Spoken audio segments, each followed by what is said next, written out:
In court, my son pointed at me and shouted, "This old woman only knows how to waste what she never earned." He demanded my late husband's entire fortune as his own. His lawyer smiled, certain they'd already won. But when I stood and spoke just 3 words, the judge's hand began to tremble. What would you do if your child tried to steal everything you'd built your whole life? I was seconds away from losing it all until I revealed a secret that made the judge turn pale, and my son wished he'd never challenged me. Stay with me because you'll never guess the twist that changed everything. I'm sitting in a courtroom that smells like old books and nervous sweat. The kind of place where time seems to stand still and every cough echoes off the walls. The wooden benches are hard as rocks, and the air is thick with tension and the faint scent of someone's too strong cologne. I'm clutching my purse like it's a life raft, and across the aisle stands my son, my own flesh and blood, looking at me like I'm a stranger who just cut him off in traffic. He's flanked by a lawyer who looks like he's auditioning for a villain role in a soap opera. All slicked back hair, and a suit that probably cost more than my first car. I half expect him to twirl an imaginary mustache and cackle. My late husband's will is the star of the show today, and apparently I'm the villain in my son's eyes. It's funny, isn't it? You spend your whole life loving someone, raising them, sacrificing for them, and then one day you find yourself on opposite sides of a courtroom, as if all those bedtime stories and scraped knees never happened. I keep glancing at him, searching for a flicker of the little boy who used to run to me with arms wide open. But all I see is a man hardened by greed and resentment. It's enough to make a mother's heart ache. The judge, a stern woman with glasses perched on the end of her nose, calls the room to order. My son's lawyer stands up, all confidence and charm, and starts spinning a tale about how I'm unfit to manage the estate my husband left behind. He uses words like irresponsible and wasteful, painting me as some sort of reckless spendthrift who's one shopping spree away from bankruptcy. I want to laugh. Honestly, I do. If only he knew how many times I've clipped coupons or patched up old clothes to make ends meet. But I keep my mouth shut because I know better than to interrupt a man who loves the sound of his own voice. Then it's my son's turn. He stands up, his hands shaking just a little, and points at me with a dramatic flair that would make any high school drama teacher proud. "This old woman only knows how to waste what she doesn't deserve," he says, his voice trembling with fake outrage.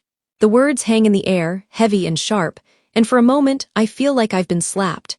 My heart pounds in my chest, and I wonder if anyone else can hear it. I almost laugh because the whole thing is so absurd. This is the same boy who once cried because I wouldn't let him eat ice cream for breakfast.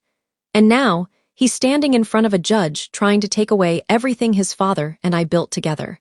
The judge just nods, her face unreadable, and that lawyer grins like he's already spent my inheritance on a new yacht. I can practically see the dollar signs in his eyes. It's like I've stumbled into some alternate universe where up is down and right is wrong. Have you ever felt like the world was upside down? Like you're the only sane person in a room full of people who have lost their minds? That was me right then.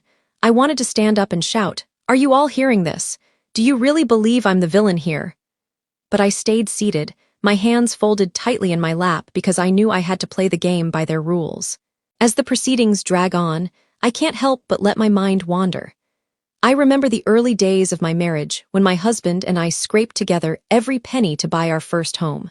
I remember the nights we stayed up late worrying about bills and dreaming about a better future for our son. I remember the pride in my husband's eyes when he finally finished his will, making sure I would be taken care of if anything ever happened to him. He trusted me, he chose me to carry on his legacy, and now here I am being accused of squandering it all. I glance at my son again, searching for any sign of remorse or doubt, but his jaw is set and his eyes are cold. I wonder what happened to the boy who used to beg me for one more bedtime story, who used to slip his small hand into mine when he was scared. When did he become this man so quick to judge and so eager to take what isn't his? I feel a pang of guilt, wondering if I could have done something differently, if I could have raised him to value family over fortune. But then I remember all the sacrifices I made, all the love I poured into him, and I realize that some things are simply out of our control. The lawyer drones on, listing every perceived slight and imagined mistake I've ever made. I tune him out, focusing instead on the steady rhythm of my own breathing. In and out, I remind myself that I am stronger than I feel, that I have weathered storms far worse than this. I think of my husband, his steady hand and gentle smile, and I draw strength from his memory. Finally, the judge turns to me, her eyes sharp and assessing. "Do you have anything to say for yourself?" she asks. I take a deep breath, steadying my nerves.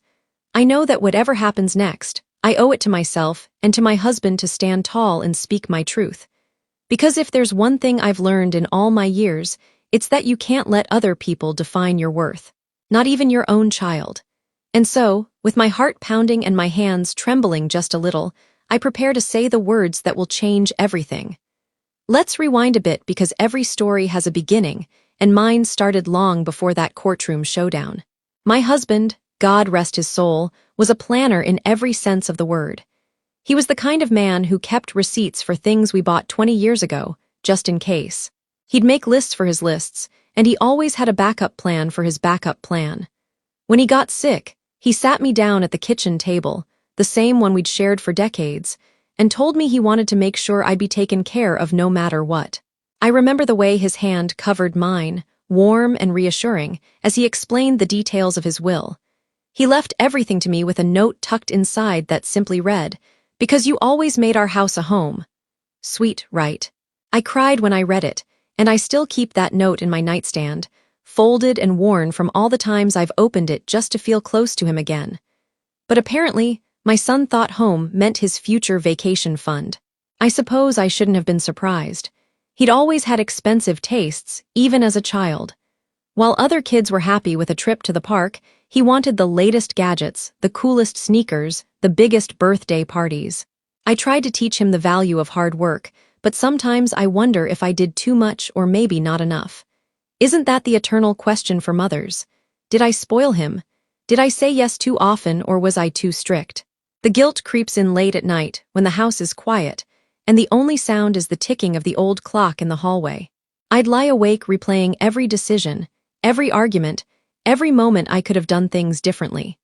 But then I'd remember all the scraped knees I kissed, the science projects I helped with, the times I stayed up late sewing costumes for school plays or baking cupcakes for class parties. I remembered the times I said no when he wanted a new toy, not because I didn't love him, but because I wanted him to understand that things aren't just handed to you in life. I wanted him to grow up grateful, to appreciate what he had, to know the satisfaction of earning something for himself. Sometimes I think he got it, and sometimes I think it went in one ear and out the other. But I tried. Lord knows I tried. After my husband passed, the house felt emptier than ever. I wandered from room to room, touching the things we'd collected over a lifetime together. The old armchair where he used to read the paper, the faded curtains we picked out on a whim, the kitchen table with its scratches and stains from years of family dinners.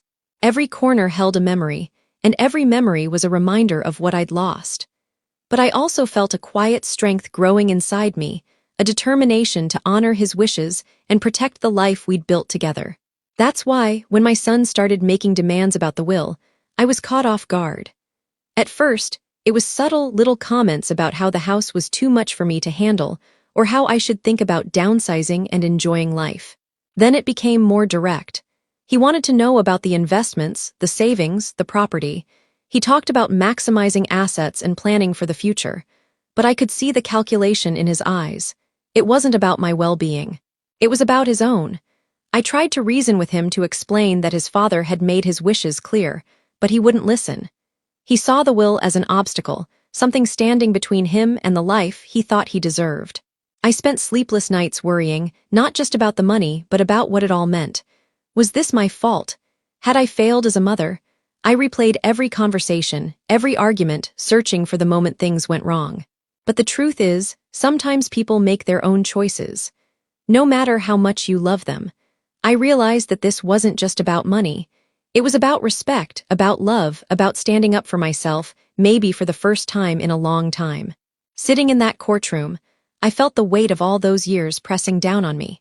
I thought about the sacrifices I'd made, the dreams I'd put on hold, the quiet strength it took to keep our family together through good times and bad. I thought about my husband's faith in me, the trust he'd placed in my hands. And I knew deep down that I couldn't let my son or anyone else take that away from me. I had to fight not just for the money, but for my dignity, for my husband's memory, and for the life we'd built together. It's funny, isn't it? We spend so much of our lives putting others first, making ourselves small so everyone else can shine. But there comes a time when you have to draw a line to say enough.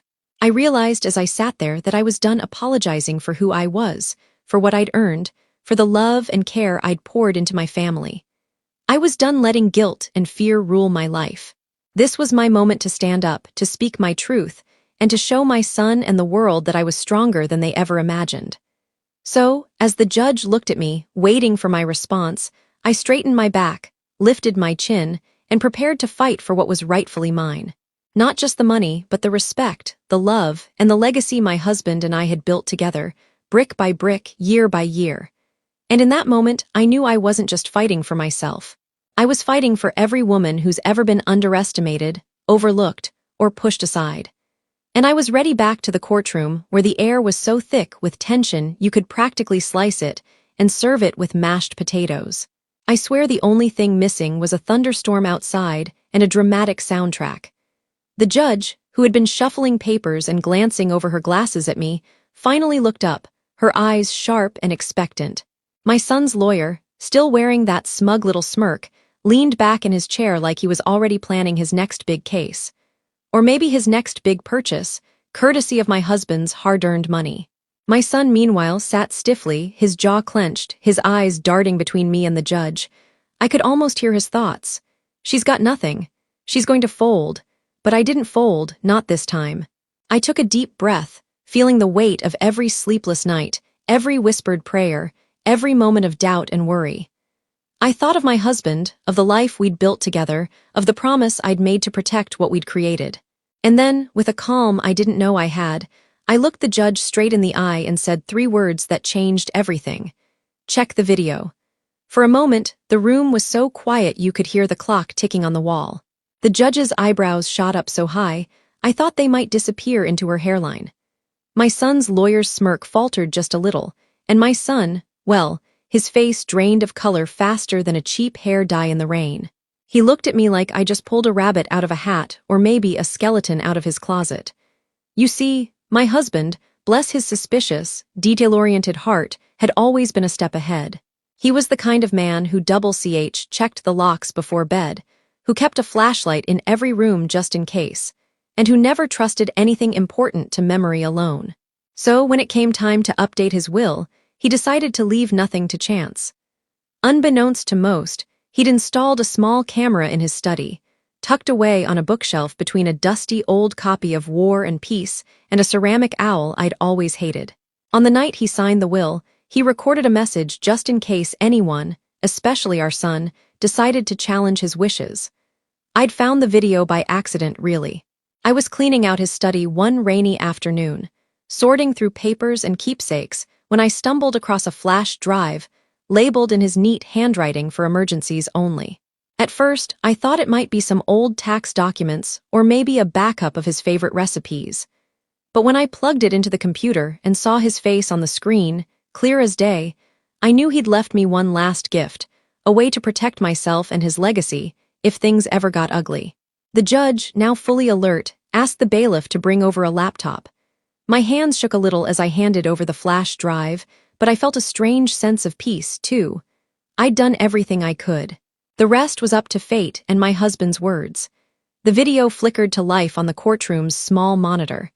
There he was, sitting at his desk, looking a little tired, but still every bit the man I'd loved for so many years. He cleared his throat, glanced at the camera, and began to speak. "If you're watching this," he said, "it means someone is contesting my will. And if that someone is our son, well, I'm not surprised." He paused, a rose smile tugging at the corners of his mouth. "Son, if you're listening, I want you to know that your mother is the heart of this family. She's the reason we had a home, not just a house.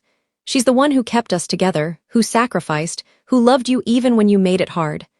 I left everything to her because she deserves it. If you're trying to take that away from her, it's because you care more about money than family. And if you're watching this, son, shame on you." The silence that followed was deafening. I glanced around the room, watching as the judge's face went from pale to pink, her lips pressed into a thin line. My son stared at the screen, his eyes wide, his mouth slightly open. The lawyer, for once, had nothing to say. I almost felt sorry for them. My husband's words hung in the air, heavy and undeniable. There was no arguing with a man who'd spoken from the heart, who'd made his intentions crystal clear. The judge cleared her throat, her voice a little shaky as she addressed the room. "Well," she said, "I think that settles the matter." She turned to my son, her gaze steely. "Your father's wishes are clear. This court will honor them." I let out a breath I didn't know I'd been holding. Relief washed over me, mingled with a bittersweet ache for the man I'd lost and the son I barely recognized. But mostly, I felt proud. Proud of my husband for thinking ahead. Proud of myself for standing my ground. And proud of the life we'd built together, even if it hadn't turned out exactly as I'd hoped. As the courtroom emptied, I caught my son's eye. For a moment, I saw a flicker of the boy he used to be. The one who needed me, who loved me, who trusted me. But it was gone in an instant, replaced by anger and embarrassment. I didn't know what the future held for us. But I knew one thing for sure. I'd done right by my husband and by myself. Mic dropped. The judge ruled in my favor. Of course, I wish I could say I felt nothing but triumph, but the truth is it was a cocktail of emotions. Equal parts heartbreak, relief, and yes, a little bit of pride. My son stormed out of the courtroom, his face red and his jaw set, not even glancing back at me.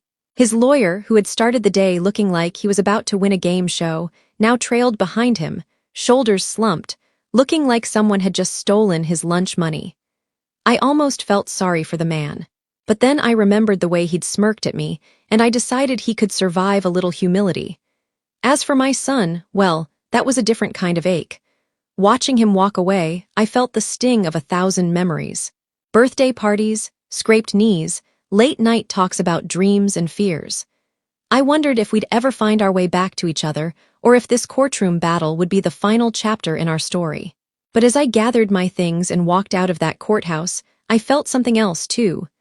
I felt proud. Proud that I'd stood up for myself, for my husband's wishes, and for the love we'd built over a lifetime. Proud that I hadn't let guilt or fear, or even the heartbreak of a fractured family keep me from doing what was right. I realized maybe for the first time in a long time that I was stronger than I'd ever given myself credit for. And let me tell you, ladies, that's a feeling worth savoring. When I got home, the house felt different, lighter somehow. The shadows that had lingered in the corners since my husband's passing seemed to lift just a little. I kicked off my shoes, poured myself a generous glass of wine, and put on my favorite oldies playlist. And then, right there in the middle of my kitchen, I danced. I danced like nobody was watching, because let's be honest, nobody was. I twirled around the linoleum, laughing at myself, feeling the years melt away. For a few precious minutes, I wasn't the woman who just survived a courtroom drama. I was just me, free, joyful, and alive. Of course, the next morning, my knees reminded me that I'm not 20 anymore. But you know what? It was worth it. Sometimes you have to remind the world and yourself that you're still here, still kicking, and still capable of a little magic. In the days that followed, I found myself reflecting on everything that had happened. I thought about my husband and how he'd always believed in me, even when I doubted myself. I thought about my son and the choices he'd made, and the ways I might have contributed to the man he'd become. I thought about forgiveness, how it's not just something you give to others, but something you have to give yourself too. I realized that standing up for myself wasn't just about the money or the house or the will. It was about reclaiming my own worth, my own voice, and my own story. And because life has a sense of humor, I also found myself fielding calls from relatives I hadn't heard from in years. Suddenly, everyone wanted to check in and see how I was doing. My cousin Linda, who once tried to sell me questionable diet pills at a family reunion, called to offer her support. My sister-in-law sent a fruit basket so large I had to give half of it to the neighbors. Even my old friend Marge, who's never met a piece of gossip she didn't like, showed up at my door with a casserole and 1,000 questions. I couldn't help but laugh. Apparently, nothing brings out the family like a little drama and a lot of money. But through it all, I found myself surrounded by love. Real genuine love. Friends who showed up with hugs and laughter. Neighbors who offered to mow my lawn or bring in my mail. Even the mailman who'd heard something about a court case gave me a thumbs up and a wink. It reminded me that no matter how tough things get, we're never truly alone. There's always someone in your corner, even if it's just the lady down the street who makes the world's best banana bread.